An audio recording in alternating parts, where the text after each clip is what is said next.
nuestras redes sociales.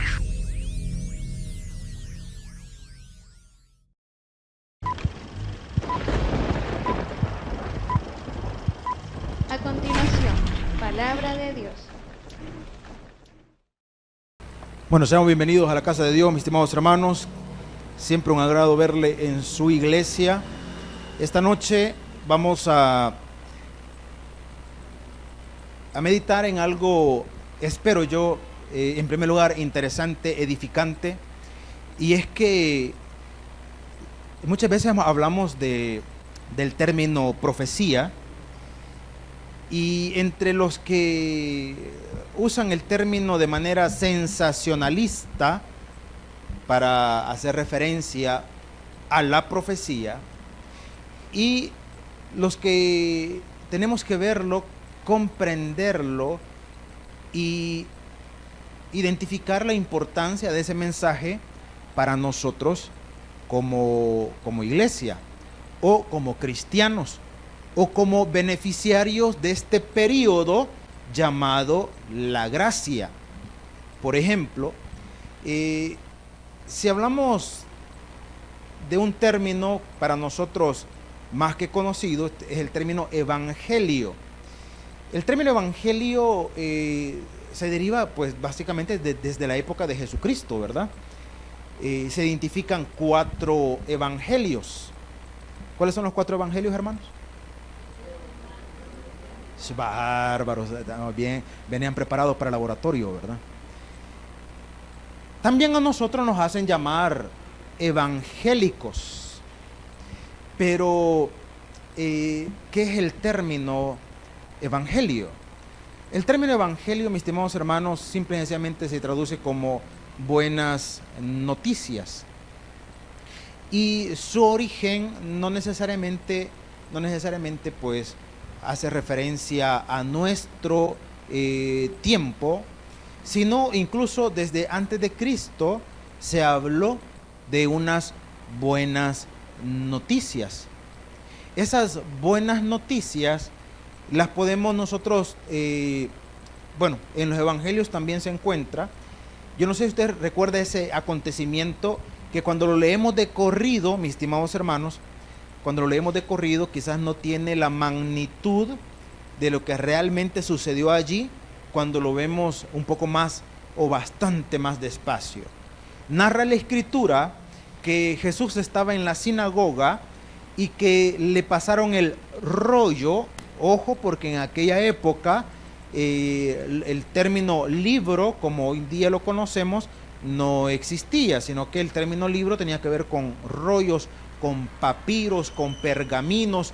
Entonces, específicamente en la sinagoga, se dice que a todo judío, una tan sola vez en la vida, tenía que leer el rollo o leer el libro en la sinagoga.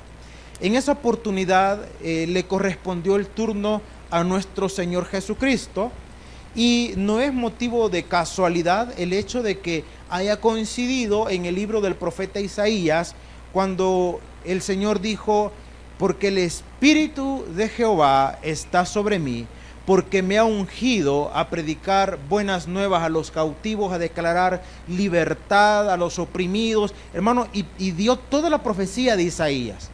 Entonces, me imagino, porque la Escritura claro que no dice eso, pero me imagino que el Señor lo ha de haber leído con tal intensidad que los que estaban allí, hermano, estaban fijos en él, y cuando terminó de leer, dijo algo que conmocionó a todos los que estaban allí.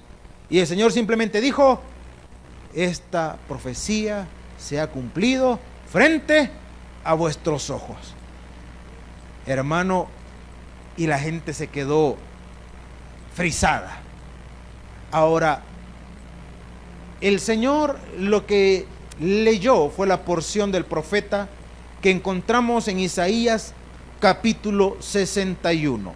Y en esta noche espero en Dios que juntos podamos entender, hermanos, esta maravillosa profecía que Jesucristo mismo dijo: se ha cumplido el día de hoy frente a vuestros ojos. Isaías capítulo 61, versículos 1, hermano, y versículo 2. Podemos avanzar más, pero se nos va a hacer muy largo el texto. Capítulo 61, versículos 1 y 2. Cuando lo encontremos puestos en pie, le damos lectura a la palabra de nuestro Dios. Isaías capítulo 61. ¿Lo tenemos, hermanos? Amén. Dice la palabra de nuestro Dios. Lo leemos juntos. El Espíritu de Jehová, el Señor, está sobre mí, porque me ungió Jehová, me ha enviado a predicar buenas nuevas a los abatidos, a vendar a los quebrantados de corazón, a publicar libertad a los cautivos y a los presos apertura de la cárcel, a proclamar el año de la buena voluntad de Jehová y el día de venganza del Dios nuestro, a consolar a todos los enlutados. Hasta allí, y que nuestro Dios hable en nuestros corazones por su palabra. Podemos tomar nuestros asientos, mis estimados hermanos. No pierda de vista lo que hemos venido meditando anteriormente respecto al libro del profeta Isaías.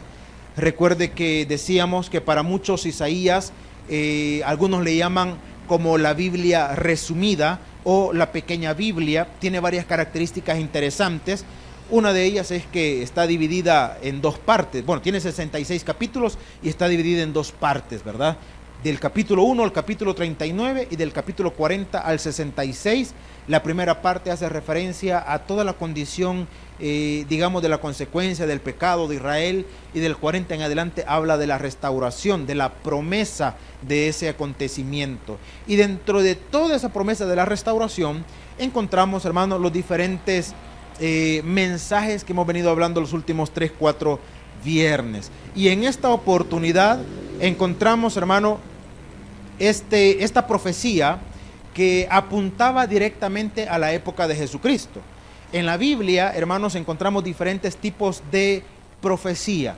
Hay unos que se le llama de cumplimiento inmediato, o sea que el profeta lo declaró y en un corto tiempo se cumplió. Por ejemplo, hace un par de domingos estuvimos hablando en el libro de Daniel. ¿Recuerda usted que hablamos acerca de Nabucodonosor y que entró en un tiempo de locura? Ahora, ¿quién le declaró el mensaje? ¿Quién le declaró la profecía? Fue Daniel. Y se cumplió. ¿Alguien recuerda desde que Daniel se lo dijo? ¿Y cuándo fue el cumplimiento? ¿Cuánto tiempo pasó? Un año, ¿verdad? Al año se cumplió. Esa es una profecía, hermano, de cumplimiento inmediato. También hay profecías, hermano, que tienen un cumplimiento, digamos, no tan inmediato, pero ya no para nuestro tiempo. Isaías, por ejemplo, también profetizó acerca de un rey llamado Ciro. Y desde que Isaías, hermano, lo profetizó, 200 años después, se cumplió tal y como se había dicho. Luego encontramos profecías de doble o triple cumplimiento. Lo que hemos leído ahora, hermanos, es una profecía que se cumplió específicamente en la persona de nuestro Señor Jesucristo.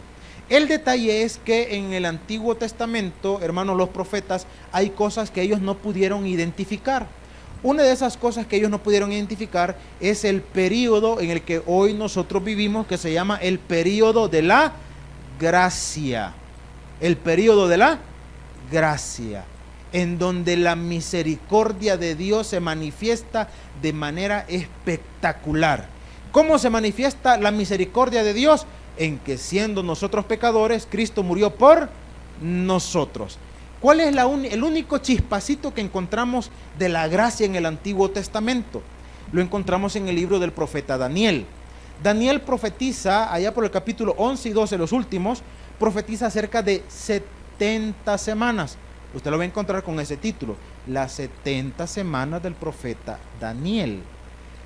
De las 70 semanas, la Biblia describe, hermano, pero de una forma tan maravillosa, el cumplimiento de las 69 semanas,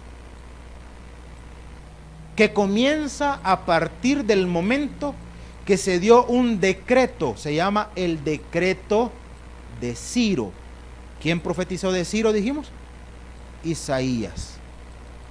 Ciro da un decreto que todo judío regrese a su tierra. A partir de allí comienzan a contar las dichosas 70 semanas de Daniel. El detalle es que todo lo que Daniel describe se cumple perfectamente hasta la semana 69. Lo que describe en la semana 70, eso históricamente, hermano, no hay registro de que haya sucedido. Entonces viene la parte bonita a través del estudio de la palabra. ¿Por qué se detuvo en la semana 69? ¿Dónde está la 70? La respuesta es, la 70 no se ha cumplido todavía. ¿Estamos en la semana 70? La respuesta es no. ¿Estamos en la 69? La respuesta es no. ¿Dónde estamos entonces? Entre la 69 y la, ¿cómo se llama ese periodo? Gracia.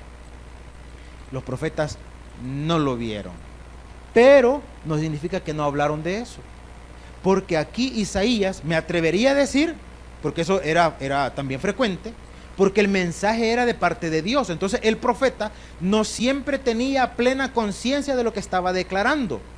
En otras palabras, esta profecía, de manera inmediata, Isaías podía entender que era para los que regresaban de la cautividad, era para con el pueblo, ese pueblo que originalmente tenía un propósito, ser un pueblo sacerdotal. ¿A qué nos referimos con ser un pueblo sacerdotal? Que ellos tenían que ser los pregoneros del mensaje de Dios para todas las naciones. Eso era originalmente. No se cumplió, no porque Dios no lo haya logrado, sino porque el pueblo, hermano, al cual Dios puso voluntad, tomó decisiones inapropiadas. Dios levantó de entre aquellas 12 familias, dijo, bueno, no van a ser los 12 sacerdotes, entonces vamos a tomar a una familia que represente a toda la nación. Y tomó la familia de Leví, la familia sacerdotal. ¿Cuál fue el problema? Que cuando fueron llevados cautivos, hermanos, todos ellos se extraviaron, ya nadie sabía quién era levita, ya nadie sabía quién era de la tribu de Rubén, de Judá, de Benjamín, no lo pudieron identificar. Hasta el día de hoy, si usted de repente conoce a alguien de origen judío y le dice que él es de alguna tribu en especial, no le crea, hermano, porque no se sabe. Los judíos históricamente fueron segregados, hermano, en todo el mundo. ¿Y sabe qué cosa más curiosa y bonita a la vez? Es que nuestro país no está exento de esa segregación judía. No está exenta. Algunas veces hemos dicho, y no crea que es tan en broma, algo cierto es, que nosotros usted ni siquiera sabe si por sus venas realmente hay sangre judía. Es cierto, hermano, no lo sabe. ¿Sabe cuál es el problema? El problema es que nosotros tenemos un concepto ya un poco influenciado. Porque yo le digo, hermano, ¿cómo se imagina un judío? Usted se imagina como que gringo, ¿verdad? Chele, rubio, qué sé yo. Los judíos de la época de Jesús no tenían esas características. Los que ahora están en Israel, no todos son, digamos, judíos así, puros. Algunos de ellos ya son descendientes, digamos, de otras nacionalidades, pero ya incluidos dentro de esa nación. Entonces, cuando el profeta habla acerca del Mesías, hermano, el Mesías cumple o iba a cumplir con estas condiciones de la profecía. Vea usted lo que dice la Escritura, y aquí vamos a entender algunos términos. El profeta dice, el Espíritu de Jehová, el Señor, está sobre mí, porque ¿qué dice, hermanos? Porque me ungió Jehová. Ahora, aquí entendamos este término, la palabra unción, la palabra Mesías, la palabra Cristo. ¿Sabe usted, hermano, que Cristo, Mesías y ungido es exactamente lo mismo? Es exactamente lo mismo. En la actualidad, religiosamente, se habla mucho del término unción.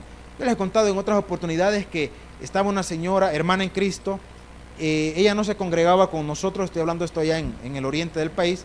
Ella no se congregaba en la iglesia donde yo servía en ese momento, pero le gustaba ir, le gustaba ir a la hermana. Entonces un día llega muy contenta la hermana y me dice, mire, me dijo, fui a un culto la vez pasada, me dijo, y estaba un niño predicando, pero mire, me dijo, qué unción se sentía cuando predicaba ese niño. Una unción poderosa, me decía la hermana. Entonces, a mí me llamó la atención porque me insistió mucho con el término unción. Entonces yo le dije, ¿se sentía una unción poderosa? Sí, una unción que se sentía. Y le digo, ¿y usted sentía la unción, hermana? Sí, me dijo. ¿Y qué es unción, hermana? A saber, me dijo, pero se sentía. Y a veces el problema es que somos influenciados, ¿verdad?, de manera sensacionalista. Porque a veces creemos que la unción tiene que ver con sentir.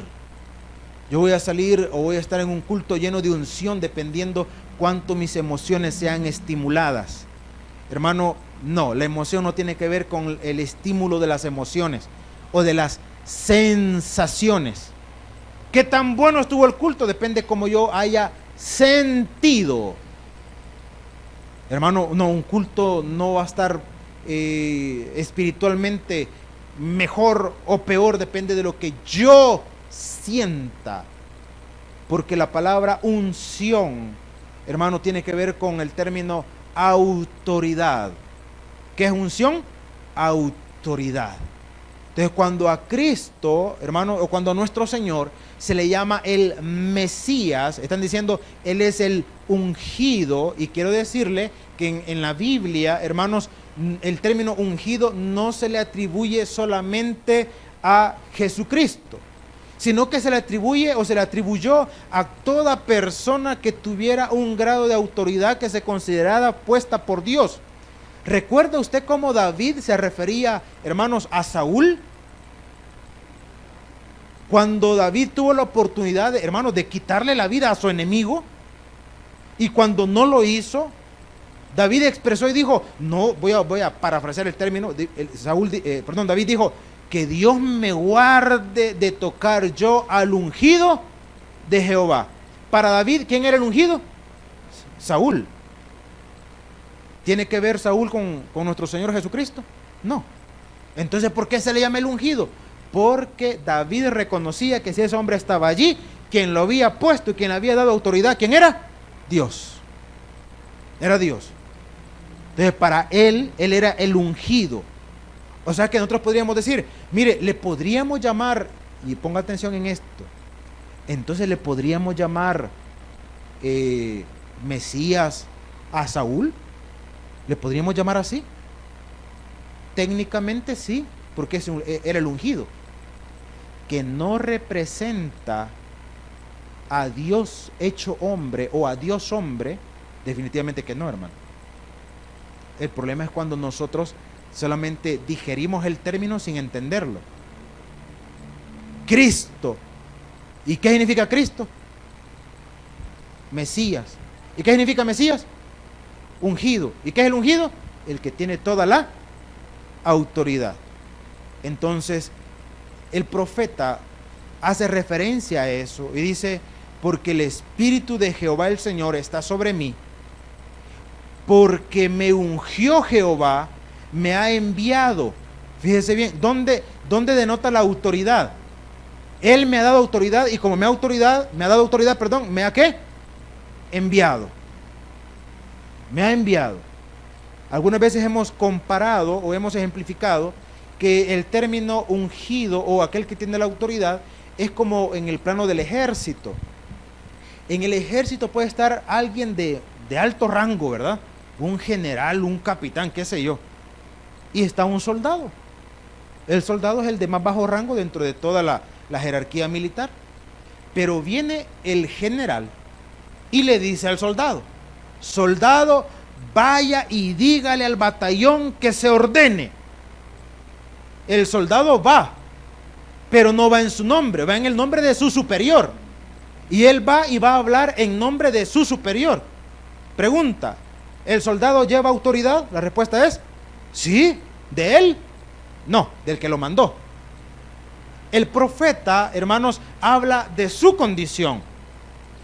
Dios le había dado autoridad para declarar su mensaje. El detalle es que cuando Jesucristo se aplica esta porción a sí mismo, hermano, no era aquel que fue enviado con autoridad, es que Él tiene toda autoridad. Por eso es que cuando lo leyó, les dijo a sus oyentes, esto se está cumpliendo hoy frente a vuestros ojos. Para ellos fue un relajo. ¿Por qué razón? Lo que en algún momento le cuestionaron a él, ¿de dónde tiene tanta autoridad? ¿De dónde? La respuesta es, porque él es Dios. Entonces el profeta, repito, dice, porque me ungió Jehová, me ha enviado, aquí viene el término evangelio, porque me ha enviado a predicar, ¿qué dice? Buenas nuevas o buenas noticias. Hermano, cuando hablamos del evangelio, y si nosotros somos mensajeros del evangelio, tenemos que entender que el evangelio, y lastimosamente es lo que se ha tergiversado en este tiempo, el evangelio no es, hermano, para andar señalando ni criticando la condición perdida de nadie. El evangelio no es para andar condenando a la gente. El evangelio no es para andar maltratando a la gente. Y algunos dirán, no, pero mire Juan el Bautista cómo predicaba. Él, hermano. Él. Y por cierto que Juan el Bautista no predicaba el evangelio. Está como que yo le pregunte ahora, hermanos, porque si nos vamos al Nuevo Testamento, hay algunos tipos de evangelio. Por allí andan algunos predicando las buenas nuevas del reino. ¿Ha platicado con alguien que le venga a hablar de las buenas nuevas del reino? ¿Sí? Yo le pregunto a usted, ¿y nosotros cuáles buenas nuevas predicamos? ¿Predicamos las buenas nuevas del reino? Si predicamos las buenas nuevas del reino, somos lo mismo, hermano. Estamos por ahí. Entonces, ¿qué predicamos nosotros? Las buenas nuevas de salvación. Cuando nosotros vamos a predicar, ¿hablamos del reino o hablamos de la salvación? ¿De qué hablamos, hermano? De la salvación. Por eso es que el profeta dijo, me ha dado autoridad y me ha enviado a predicar, dice, fíjese bien, a predicar buenas nuevas. ¿A quiénes? A los abatidos.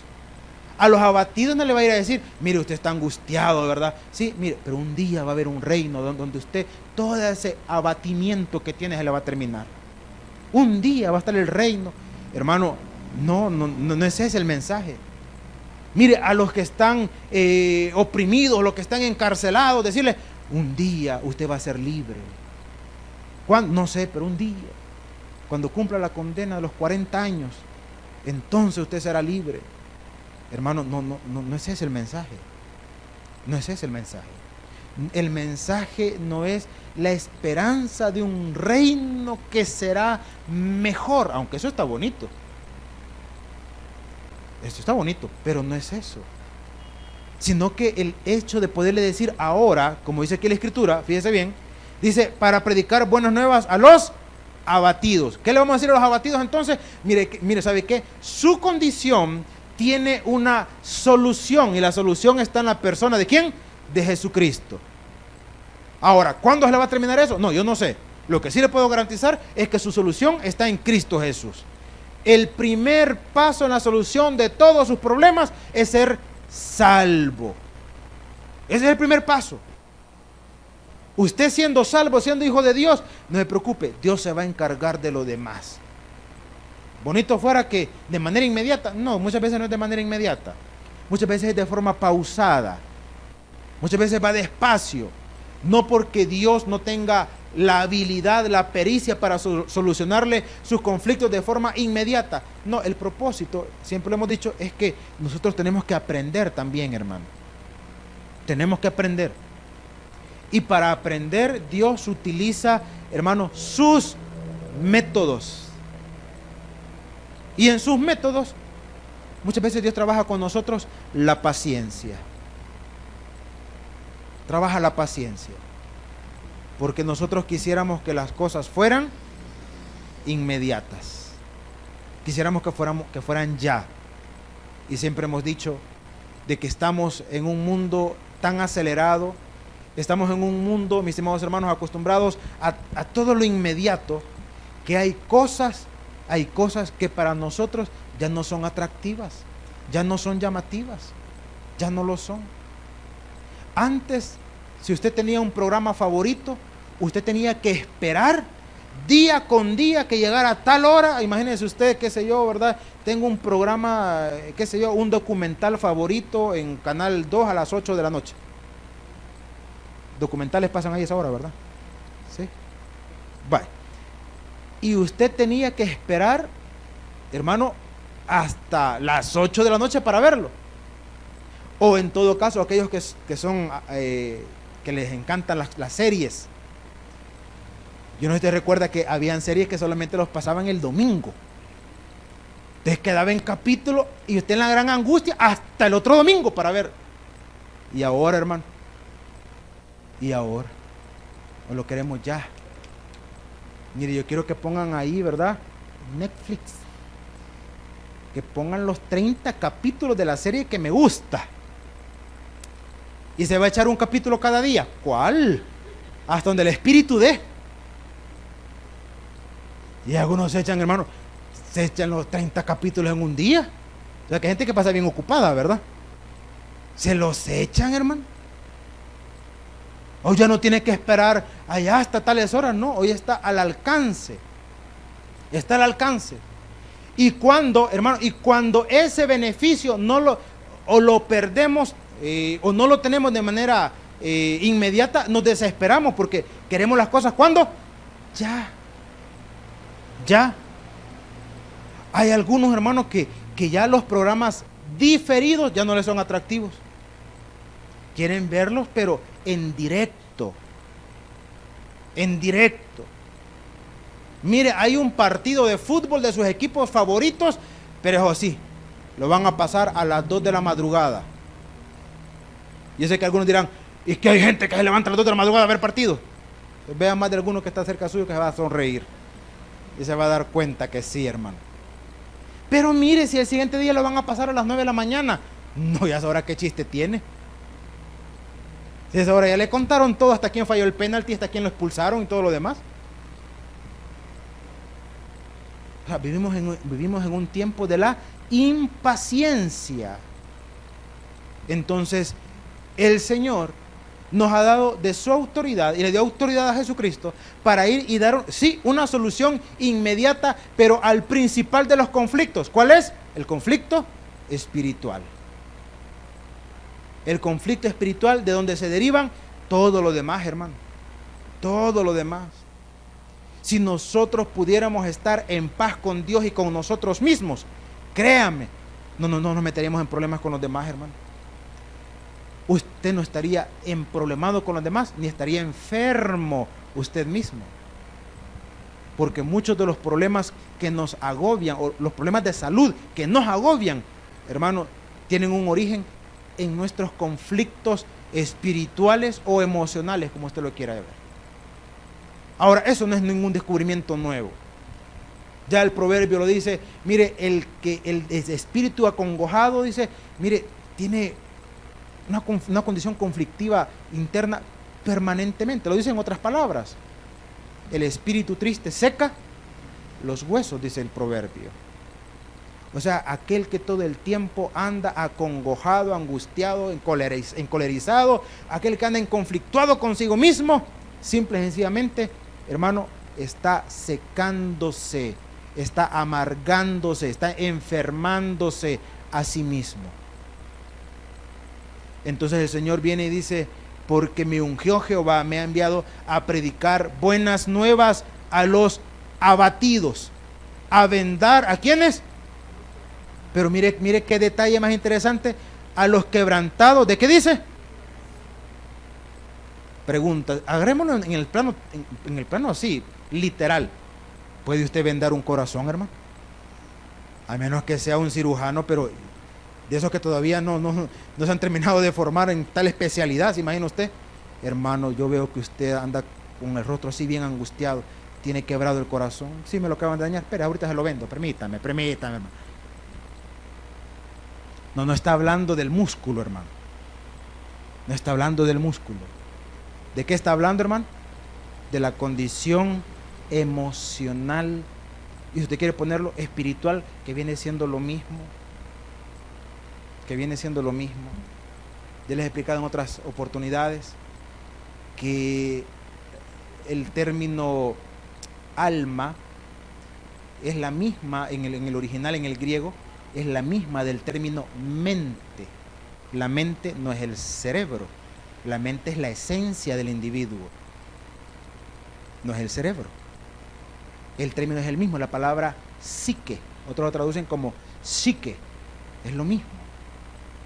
Tanto se traduce mente como alma.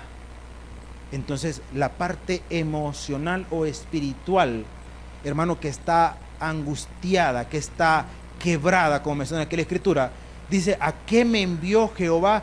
Nuestro Señor Jesucristo, hermano, vino a predicar las buenas nuevas a los abatidos, a vendar a los quebrantados de corazón, a publicar libertad a los cautivos y a los presos, apertura de la cárcel. Ahora, esa misma condición, hermano, es la condición para aquellos que también hemos recibido al Espíritu de Dios. ¿Cuál debe ser nuestra condición? Ir, hermano, y no ir y señalar la condición perdida, sino a señalar, hermano, la alternativa, la solución. La primera de ellas, le dije, hermano, y el principal, y el origen, o el principio, perdón, para solucionar todo lo demás, es Jesucristo. Usted conoce a alguien que está pasando por situaciones duras, cualquiera que sean, y no es cristiano. Lo primero que tenemos que hacer, hermano, lo primero es que conozca a nuestro Señor Jesucristo. Ese es el primer paso. Lo demás ya va a ser una cuestión muy personal entre él, ella y Dios. Pero el paso primordial es ese. Ahora, estamos hablando con un no creyente. Pero si hablamos de un creyente, el primer paso para darle una solución a todas las situaciones que le puedan estar aquejando es su comunión con Dios. Si su comunión con Dios es firme, si su comunión con Dios es estable, hermano, todo lo demás, yo no digo que no se va a angustiar, que no va a llorar, que no se va a desesperar en algún momento, claro que sí, pero va a tener una esperanza, como menciona en la primera carta de Pedro, una esperanza viva, una esperanza que no avergüenza, una esperanza que no se marchita, cuando su comunión con Dios es firme. Pero si mi comunión con Dios, hermano, es frágil, es inestable, pues entonces somos presa fácil también. Y todo lo que menciona aquí la Escritura, hermano, que Cristo vino a darnos libertad de eso, todo eso lo vamos a estar viviendo. ¿Se imagina usted que la Escritura dice que vino a dar libertad a los abatidos y nosotros vivimos en una condición continua de angustia? Una angustia continua, constante, permanente. Una angustia que ya parece más ansiedad que otra cosa. Y se nos olvida que el Señor ya nos ha dado o nos ha permitido tener solución para esas cosas. ¿Por qué no las disfrutamos? Porque nuestra comunión con Él es deficiente. Si nuestra comunión fuera firme, todo lo que dice aquí la Escritura, que Él ya nos ha dado, hermano, lo podríamos disfrutar. Pero, repito, para aquel que no es creyente, el primer paso es Jesucristo. Y el que ya es creyente es su comunión con Él. Si su comunión, repito, es frágil, es inestable, entonces usted se va a sentir que está en todo esto que describe aquí la Escritura. ¿Cómo está? Abatido. ¿Cómo está? Quebrantado. ¿Cómo está? Cautivo. ¿Cómo está? Encarcelado. No me refiero a una Bartolina, ¿verdad? Me refiero a llegar a aquel punto donde algunas veces podemos decir, mire, yo ya no hallo para dónde. Ni para un lado, ni para el otro, ni para adelante. O sea, llegar a un punto de decir, ¿y esto? ¿Acaso no es eso estar encarcelado? No tener sentir que no hay alternativas. Y cuando sentimos que no hay alternativas, hermano, es porque nos hemos distanciado de aquel que tiene la solución para todas las cosas. Porque si usted está sujeto de la mano de Él, ¿acaso no es esto a lo que nos vino a rescatar? A través de su Espíritu Santo en nosotros. Y leamos un par de versículos más, por favor, para terminar. Y dice la Escritura, versículo 2: a proclamar el año de la buena voluntad de Jehová y el día de la venganza del Dios nuestro y consolador a todos los enlutados. 3. A ordenar que a los afligidos de Sión se les dé gloria en lugar de ceniza, óleo de gozo en lugar de luto, manto de alegría en lugar de espíritu angustiado, y serán llamados árboles de justicia, plantío de Jehová para gloria. ¿No le parece bonita la descripción, hermano? Y mire que la condición es: ustedes que habían estado allá cautivos en opresión y todo lo demás, la condición de ustedes va a ser diferente. Vamos a hacer un cambio. Manto de alegría. Mírenlo, vamos a decir plantío de Jehová. Plantados por Dios, cuidados por Dios y fructificados en Dios. Ahora, cada quien haga una evaluación muy propia. ¿Cuántos se sienten identificados con esa descripción y cuántos dicen nada que ver? A saber con quiénes es eso. Mire, ordena que a los afligidos, ¿está afligido usted? Usted lo sabrá. Gloria en lugar de ceniza. Y usted dice, si de ceniza hablamos, ya ni eso me queda. El viento se llevó una parte y la lluvia terminó de opacar todo eso, ya ni eso queda. Óleo de gozo. El óleo era una especie de perfume. Entonces, óleo de gozo, o sea, que se perciba, que se identifique, que se note. Hágase una evaluación. No le pregunte a nadie más, hágase una evaluación usted mismo. Cuando los demás le ven a usted, le ven a los ojos o le ven al rostro, ¿qué ven los demás? Yo no dije que ve usted, ¿qué ven los demás? ¿Qué ven los demás? Le ven al rostro que dicen, ay no, pobrecito. Como que es zombie. Lo ven al rostro y dicen, anda encendida en ira. Lo ven al rostro y dicen, amargado anda otra vez. Bueno, solo así pasa. Mire ese hermano, porque todo el tiempo anda así, es que lo bautizaron pero en limón. Mire, si como que de esas larvitas que cuando le echan sal, no se llaman larvas, ¿cómo se llaman? Así, exacto, así se llaman. Entonces, ¿qué es lo que los demás ven en nosotros, hermano? Dice, óleo de gozo en lugar de luto, manto de alegría en lugar de espíritu angustiado, y serán llamados árbol de justicia, plantío de Jehová. Y espero que uno diga, ay, qué bonito se lee eso, ¿verdad? Para aquellos cuando los judíos regresaron, pues déjeme decirle que no, hermano. Por eso le dije, hablé al principio de profecías de doble, triple, hermano, cumplimiento. Porque esto, el profeta lo dijo para que efectivamente fuera el mensaje de él para los cautivos o para los que regresaban del cautiverio. Pero también Jesucristo, hermano, dijo, esta palabra se ha cumplido en él. Y si se ha cumplido en él, entonces el mensaje es práctico ¿para quiénes? Para nosotros. Y si los judíos, cuando fueron libertados y fueron regresados a su tierra, gozaron de todo eso, pues les recuerdo que nosotros hemos sido libertados, no de la esclavitud del mundo, o de un país o de una nación, pero sí de la esclavitud de la condenación y del pecado. Por lo tanto, si usted vive angustiado, amargado, irritado, encolerizado, encendido en ira y todo lo otro demás, hermano, es porque usted necesita acercarse al que es la solución de todas las cosas, nuestro Señor Jesucristo. Den un fuerte aplauso a nuestro Padre eterno. Vamos a orar en esta noche.